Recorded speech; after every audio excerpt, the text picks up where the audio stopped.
The chandeliers sparkled above her like judgmental stars, their golden light reflecting off glass and power.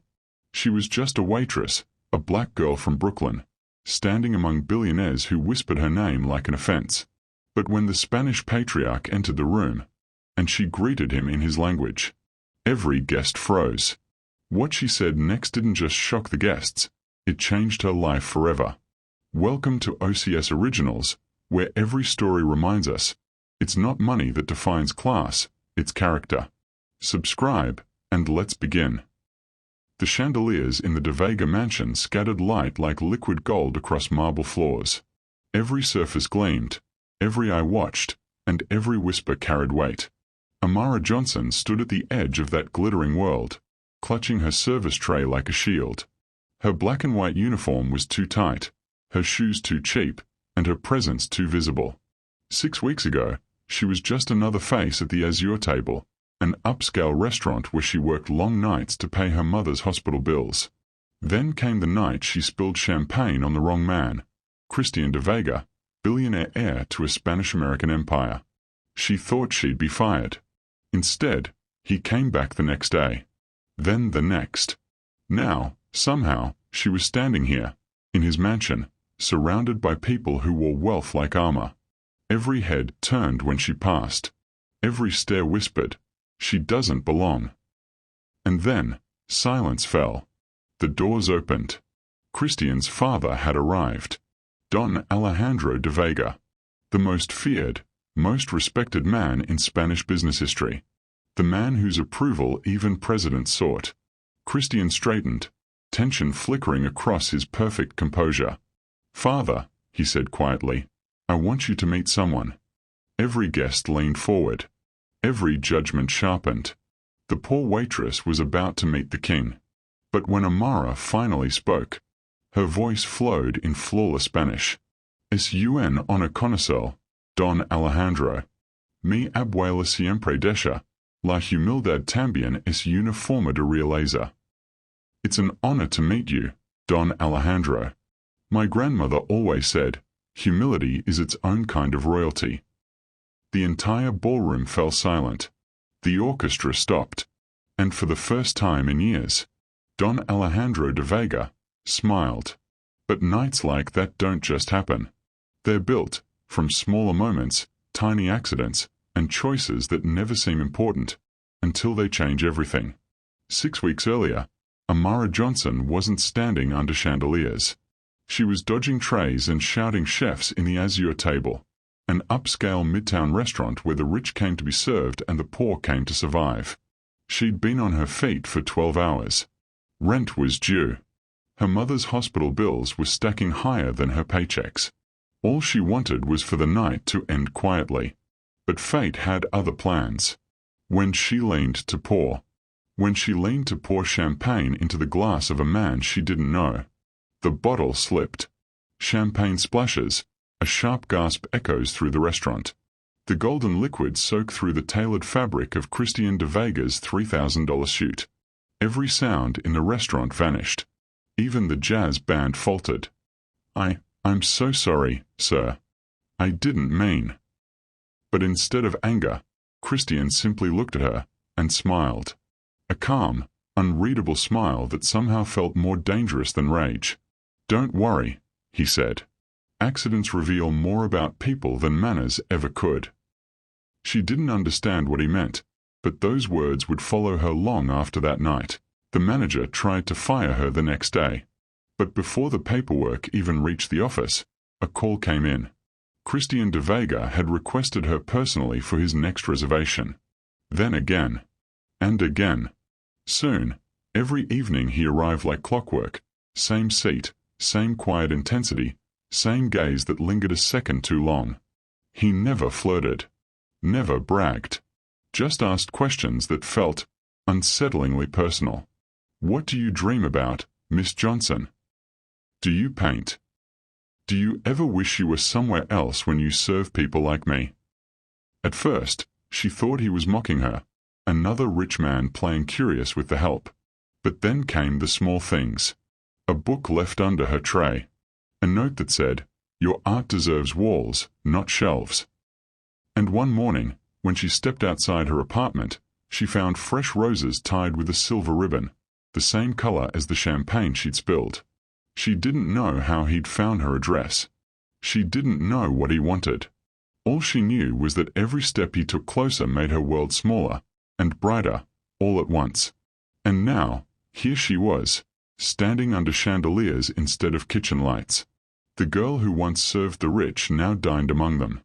But the same question haunted her even as the music swelled and eyes followed her every move. Why her? The invitation came wrapped in silver. A single card, embossed with the De Vega crest, and one handwritten line. You once spilled champagne on me. Let's call it even. Dinner, Friday at 8. Amara almost threw it away. She'd seen how rich men played curiosity games with women who couldn't afford to say no. But something about Christian's tone, polite, restrained, felt different. Friday night arrived faster than she expected. A black car waited outside her small Brooklyn apartment, sleek as a secret.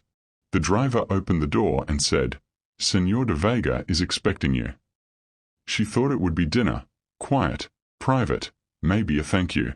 But when she stepped out of the car, her breath caught. It wasn't a restaurant. It was the De Vega mansion. Hundreds of guests in glittering gowns and tuxedos filled the marble hall. Music, laughter, and money flowed like wine. Amara froze. Christian appeared at the top of the staircase, wearing a tailored suit and the same quiet smile that had disarmed her weeks ago. "Relax," he said softly as she reached him.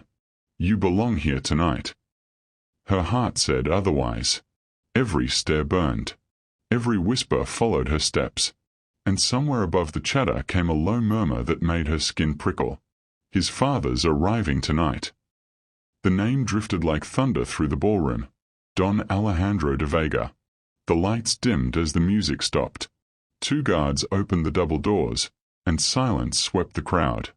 He entered slowly, tall, silver-haired, every inch of him commanding respect. The kind of man whose mere presence bent the air. Christian straightened, tension tightening his jaw. "Father," he greeted. "Welcome home." Don Alejandro's gaze moved across the guests, pausing when it landed on Amara. An unfamiliar face, unfamiliar skin, unfamiliar presence in his son's world. "And who is this?" he asked. Christian hesitated. "This is Amara Johnson. A friend." The word friend echoed through the crowd like a question. Amara's palms were damp, her pulse loud in her ears. But instead of shrinking, she stepped forward, recalling her grandmother's voice, "Always meet power with grace." She dipped her head and spoke softly. "Es un honor conocer, Don Alejandro. Mi abuela siempre deja que la humildad también es una forma de realeza." "It's an honor to meet you, Don Alejandro. My grandmother always said humility is its own kind of royalty." The room froze. Forks paused mid-air. Even the orchestra stopped. Don Alejandro blinked, once, twice, then slowly smiled. "You speak Spanish beautifully," he said. "My grandmother taught me," Amara replied. His smile faltered. "Your grandmother's name?" "Maria Delgado," she said. And in that instant, the color drained from his face. The guests watched in, or as the mighty patriarch, the untouchable Don Alejandro, whispered, "She saved my life." Gasps spread like wildfire. Don Alejandro gestured for her to sit beside him, a seat usually reserved for royalty. "I was a younger man then," he began softly, "fighting to save my land in Seville. There was chaos in the streets, and one woman pulled me from the fire. Her name was Maria Delgado." He looked at Amara with something between disbelief and gratitude. "Child, your grandmother's courage built part of this family's legacy." Christian's eyes widened. "You mean?" "Yes," his father said. "Her grandmother saved our name when the De Vegas nearly lost everything." Every guest turned toward Amara, the waitress who'd just been revealed as part of the De Vega story itself. Whispers turned to awe, envy, respect, and Christian, once proud, now humbled, could barely speak. All he managed was a soft, "You've been connected to us long before we ever met." For the first time that night, Amara didn't feel small. She felt seen. Later that night, Amara stepped onto the terrace for air. City lights glittered below like scattered diamonds. Christian followed, jacket undone, eyes soft and owl. "You never told me you spoke Spanish," he said quietly. "You never asked," she replied. They both smiled faintly, but the silence that followed was heavy. He leaned against the railing, staring at the skyline. "Do you know what it's like to be surrounded by people who see you as an investment, not a person?" She chuckled. "Do you know what it's like to serve people who don't even see you at all?" Their worlds met somewhere in the middle, both lonely in their own way. For the first time, Christian dropped his mask. "I envy you," he said. "You live honestly. No games, no boardrooms." She shook her head. "You live protected. I live surviving. 2 lives, 2 truths, and 1 invisible line neither of them was brave enough to cross. Yet, the next morning, the gossip spread faster than any headline. The black waitress who silenced the de Vegas. Christian's mystery woman, a new heiress. Board members sneered behind closed doors. And worse, Isabella Cortez, Christian's long-arranged fiancée, came looking for Amara. At the azure table, Isabella arrived in a gown worth a month's rent and a voice sharp as glass. "You think one dinner makes you one of us?" she hissed. "The de Vegas use people like you. They don't keep them." Amara said nothing. She'd learned long ago that silence often screams louder than words. That night, as she wiped tables, a black car pulled up again. The door opened, and Don Alejandro stepped out. He entered the restaurant like royalty walking into a chapel. In perfect Spanish, loud enough for every customer to hear, he said, "Señorita Johnson, the de Vegas owe your family a debt that cannot be repaid. You will always have our respect." The entire restaurant went silent, and in that silence, Amara smiled, not out of pride, but peace. A week later, Christian sent another invitation. No gold ink, no gala, no crowd, just a note that said, "Dinner. Just us." When Amara arrived, the mansion was quiet. Christian stood by the piano, no tie, sleeves rolled, eyes unguarded. "I don't want to thank you," he said softly.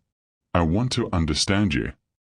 They talked for hours, about her grandmother, his father, the expectations crushing them both. For once, neither played a role. "I don't know where this goes," he admitted. "All I know is, I don't want to go back to who I was before you." Amara hesitated. "And who were you before me?" He smiled faintly. Someone who thought power made him untouchable. When he reached for her hand, she didn't pull away. She didn't promise forever either. Some stories don't need a happy ending, just a true one. Headlines hit the next morning. De Vega heir seen with mystery woman. Father's approval confirmed. Photos of them together flooded the internet, but none told the real story, the quiet one behind closed doors. The story of a black waitress who reminded a billionaire family that class isn't bought, it's shown.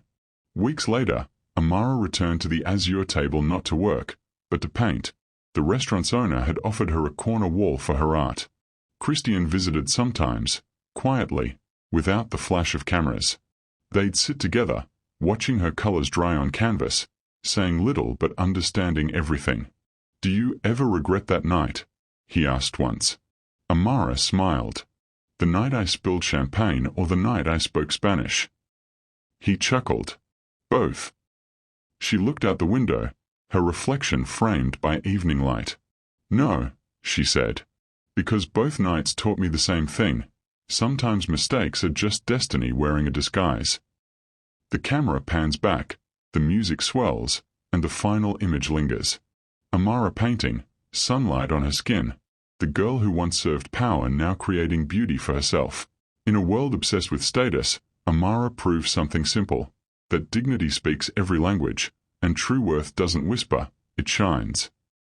If you believe grace can change a room, Subscribe to our channel, where stories speak to the heart.